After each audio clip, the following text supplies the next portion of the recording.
सियावर रामचंद्र की जय। मेरे प्यारे देशवासियों, राम राम। जीवन के कुछ क्षण ईश्वरीय आशीर्वाद की वजह से ही यथार्थ में बदलते हैं।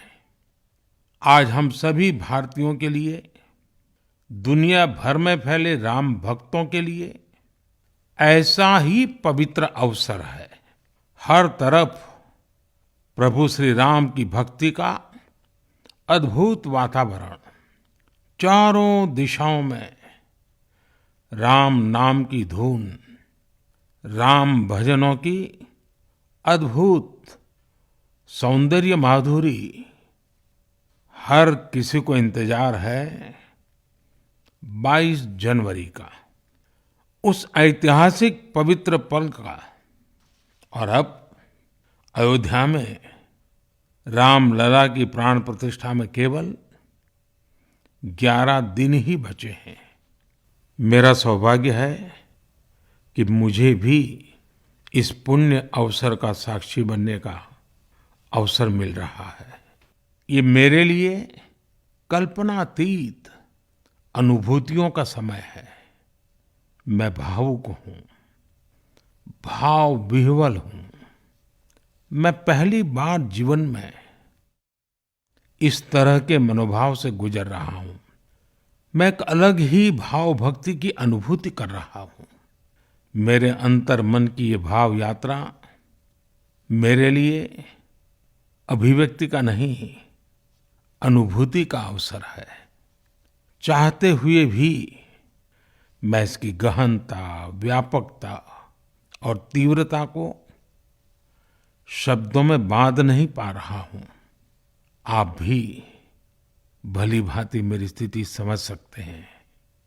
जिस स्वप्न को अनेकों पीढ़ियों ने वर्षों तक एक संकल्प की तरह अपने हृदय में जिया, मुझे उसकी सिद्धि के समय उपस्थित होने का सौभाग्य मिला है।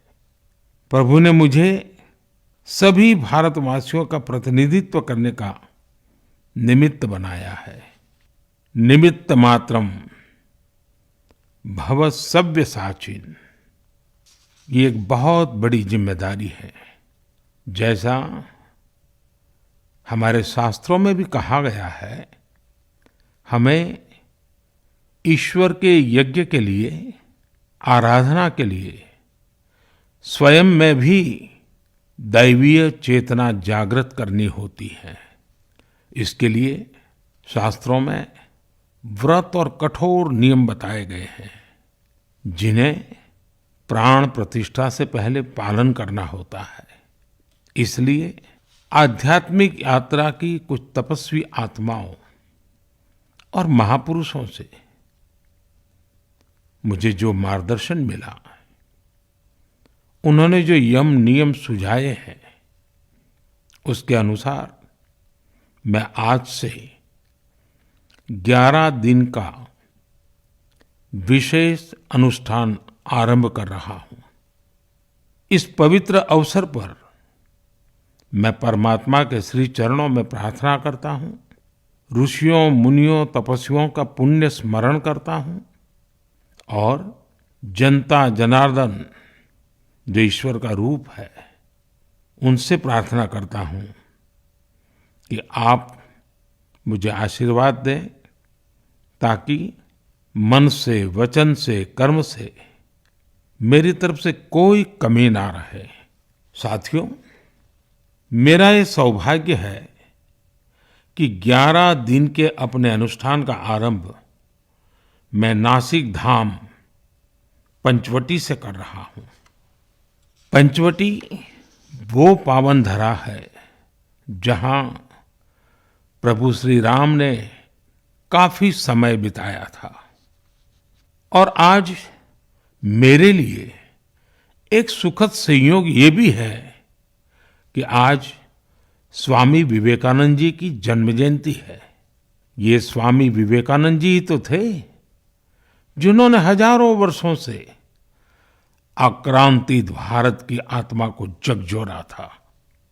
आज वही आत्मविश्वास भव्य राम मंदिर के रूप में हमारी पहचान बनकर सबके सामने है। और सोने पर सुहागा देखिए, आज माता जीजाबाई जी की जन्म जयंती है। माता जीजाबाई जिन्होंने छत्रपति शिवाजी महाराज के रूप में एक महामानव को जन्म दिया था। आज हम अपने भारत को जिस अक्षुण्ण रूप में देख रहे हैं, इसमें माता जीजाबाई जी का बहुत बड़ा योगदान है।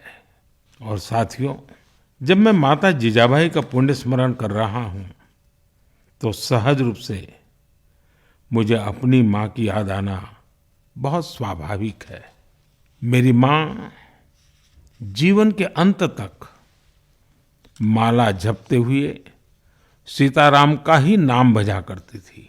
साथियों, प्राण प्रतिष्ठा की मंगल घड़ी, चराचर सृष्टि का वो चैतन्य पल, आध्यात्मिक अनुभूति का वो अवसर, गर्भगृह में उस पल क्या कुछ नहीं होगा।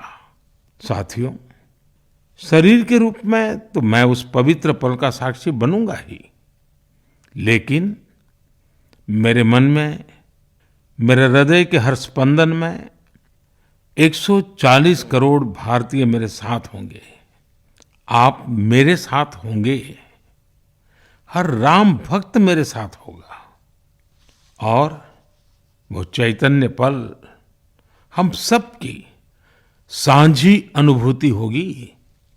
मैं अपने साथ राम मंदिर के लिए अपने जीवन को समर्पित करने वाले अनगिनत व्यक्तित्वों की प्रेरणा लेकर जाऊंगा।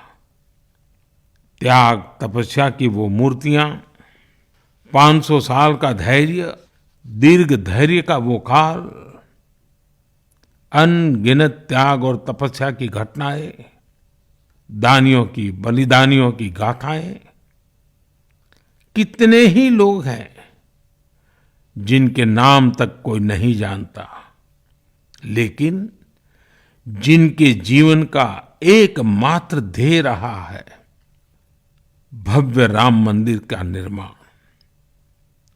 ऐसे असंख्य लोगों की स्मृतियां मेरे साथ होगी।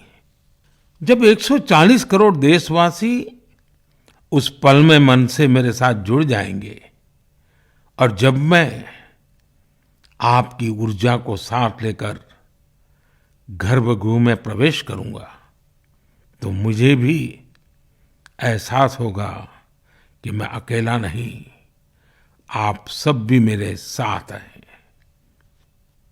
साथियों, ये 11 दिन व्यक्तिगत रूप से मेरे यम नियम तो है ही, लेकिन मेरे भाव विश्व में आप सब समाहित है। मेरी प्रार्थना है कि आप भी मन से मेरे साथ जुड़े रहें। रामलला के चरणों में मैं आपके भावों को भी उसी भाव से अर्पित करूंगा जो भाव मेरे भीतर उमड़ रहे हैं। साथियों, हम सब इस सत्य को जानते हैं कि ईश्वर निराकार है, लेकिन ईश्वर साकार रूप में भी हमारी आध्यात्मिक यात्रा को बल देते हैं। जनता जनार्दन में ईश्वर का रूप होता है, ये मैंने साक्षात देखा है, महसूस किया है।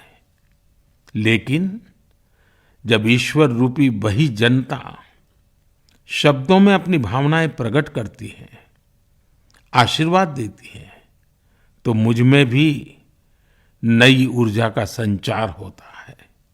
आज मुझे आपके आशीर्वाद की आवश्यकता है, इसलिए मेरी प्रार्थना है कि शब्दों में, लिखित में अपनी भावनाएं जरूर प्रकट करें मुझे आशीर्वाद जरूर दें।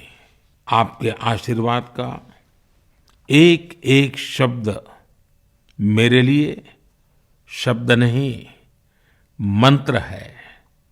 मंत्र की शक्ति के तौर पर वो अवश्य काम करेगा। आप अपने शब्दों को, अपने भावों को नमो ऐप के माध्यम से सीधे मुझ तक पहुंचा सकते हैं। आइए हम सब प्रभु श्री राम की भक्ति में डूब जाएं। इसी भाव के साथ आप सभी राम भक्तों को कोटि कोटि नमन। जय सिया राम, जय सिया राम, जय सिया राम।